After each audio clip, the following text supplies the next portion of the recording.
Hi and welcome to my channel Lunacha Books. My name is Elin. I mostly talk about book related stuff because I love books. If you follow my channel, you will know that at the beginning of October this year, 2023, I visited Dublin. And I visited a lot of bookshops and did a lot of browsing, but I was pretty good at not buying stuff. I actually only bought 5 books. And in today's video, I will show you all the books that I bought in Ireland. And this bag is from the book centre in Kilkenny.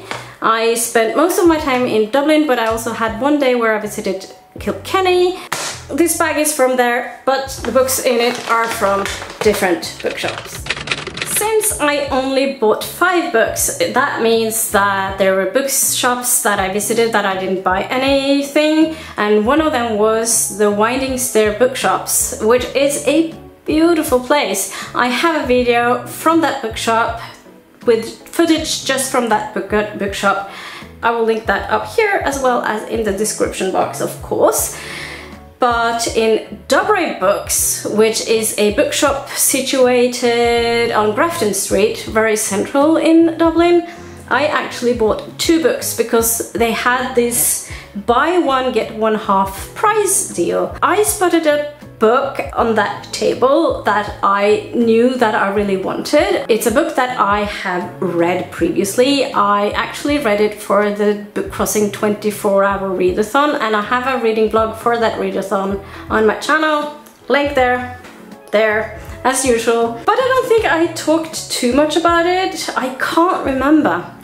But I did actually really love the book, and I knew from that point that I wanted to have it in my collection in case I want to reread it. It's Babel by R.F. Kuang.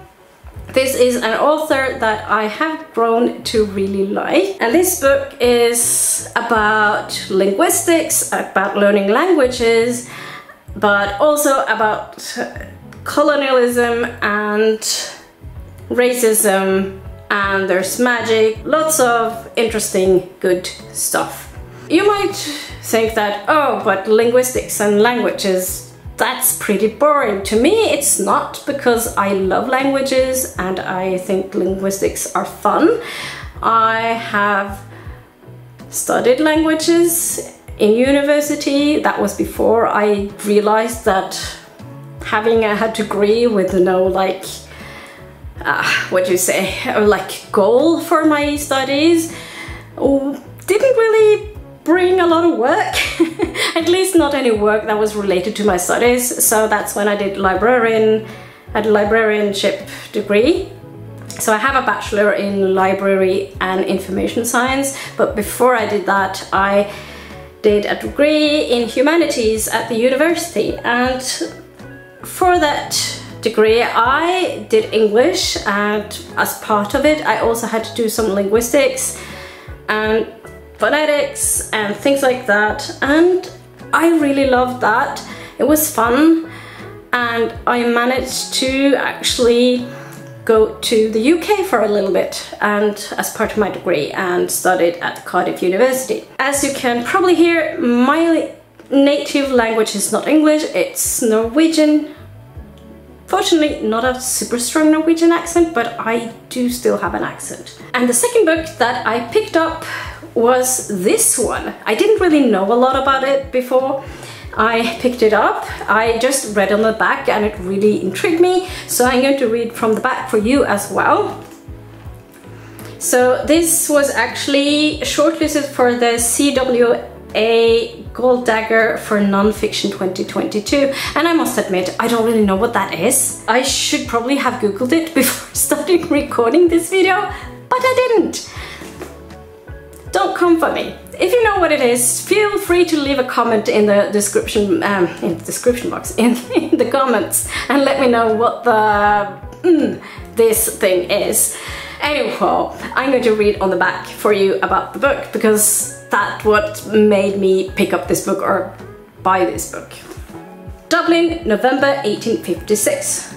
George Little, the chief cashier of Broadstone Railway Terminus, is found dead, lying in a pool of blood beneath his desk. Yet there is no sign of a murder weapon, and the office door is locked, apparently from the inside. Thousands of pounds in gold and silver are left untouched at the scene of the crime. Augustus Guy, Ireland's most experienced detective, teams up with Dublin's leading lawyer to investigate the murder.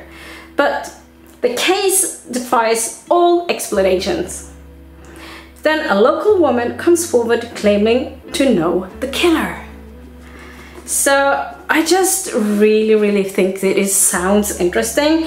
I do enjoy true crime, and I also enjoy history, and especially like historical true crime is very intriguing. I follow a podcast called Lady Killers. It's a BBC podcast, and it's led by Lucy Worsley. If you don't know who Lucy Worsley is, you should Google her. She's a historian, and she is a really good, I'm not sure if storyteller is the really best word for it, but she's very good at like explaining, kind of laying it out there. We have a really good word for this in Norwegian, and it's formidler. So she's a very good formidler. I love that series. It's about ladies who kills, and it's set in a historic perspective, which I find super interesting. So it's not modern time at all. It's like all like 100 years and maybe older as well. And this is from the Victorian area, which is an interesting era for sure. I am absolutely intrigued about this, and it's set in Ireland as well. And this kind of leads me to my next book that I bought in Kilkenny at the book centre in Kilkenny, and that is Prophet's Song by Paul Lynch. This book is shortlisted. I think it's, I don't know if it's shortlisted.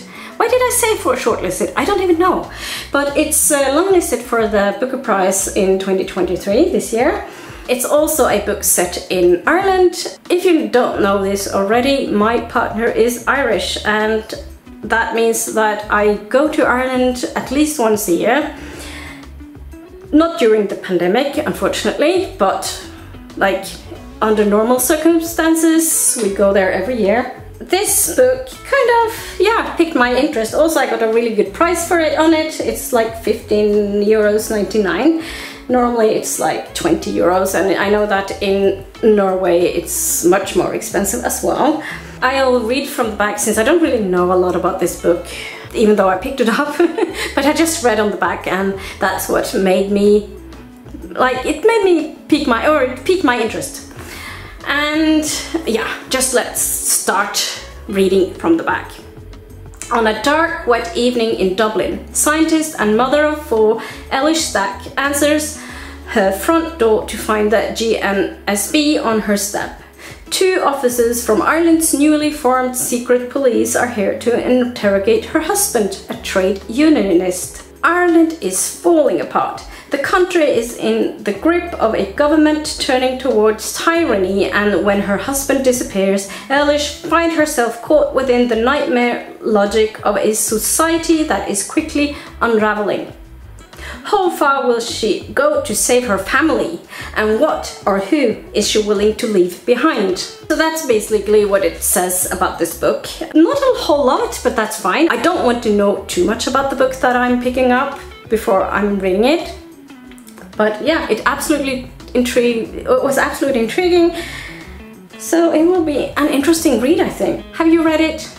Really curious about if there's anyone, because I had not heard about this book before I was in Ireland. So if you've heard about this book, have you read it? What are your thoughts? Let me know. Chapters is one of my favorite bookshops in Dublin, not because of how modern it is or anything like that, but they have a really good secondhand section, and I could spend hours and hours and hours in that secondhand section because there are so many great books there. And it's kind of hard to know what to pick up. Some are a little bit on the more expensive side, it depends on the book. But I actually managed to find Jane Austen Pride and Prejudice. It's an edition that I don't have already. But the main reason for me with this edition is actually that I'm going to read it as a a reading copy. I have a copy that I bought in Poland quite a few years back, almost 30 years ago now. It was in 1995. Not only is it starting to get kind of worn, but it also has really small print. And when I was in my 20s, I didn't mind that at all. I was fine with the small print. But now that I'm getting older, I need a larger print, and this has a larger print, and because I checked that, and it's very hard to see on a video, but it's more readable for me, and it's a book that I'll know that I will reread. Little did I know going into chapters that I would end up buying 2 copies of the same book. Well, not exactly, but I found this edition of Pride and Prejudice in chapters, and I have never seen this before. I think it's absolutely super cool, and I really love the cover. Also, it has like the French flaps, I think they're called, and a little illustration there. Also, I like the edges. They're kind of, it looks like a little bit old, even though it's probably not. Also, it looks really nice inside here as well. So that's a copy that I don't have in my collection. If you don't know this, I collect Jane Austen books, and I actually have a video on that, and I'll link that up here and in the description box, so you can go and have a look at all my Jane Austen books. So yeah, so the printer is actually quite nice as well, not too bad. So happy to have this in my collection now. And I'm not going to talk about Pride and Prejudice because I think it's a very well-known book. If you haven't read it, at least you've heard of it. But if you haven't read it, why haven't you? Go read it. Go, go, go, go. Go read it.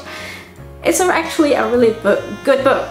And I know some people talk about it as if it's romance. In my opinion, yes, it is kind of, but there's so much more there, and it's a really good picture of Jane Austen's contemporary time and how women are treated and expectations and loads of all those things. There's probably loads of videos on YouTube talking about that more in depth that I am going to do here. Anyway, those were the 5 books that I bought. I am really happy with those books. I'm glad. I could probably have bought more, but it is what it is. I had a good time in Ireland, and I'm glad I brought 5 books and not more home. I've done that before.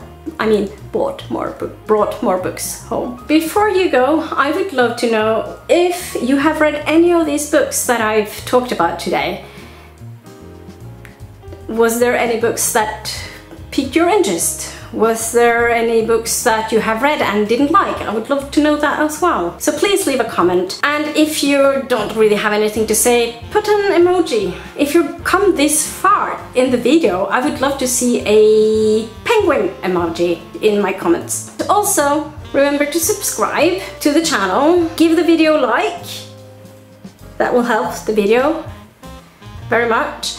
Also, subscribe to my channel. That would make me very happy, and put a little bell on notification thing so that I don't miss out when I upload a new video. And I will then see you in my next video. Bye!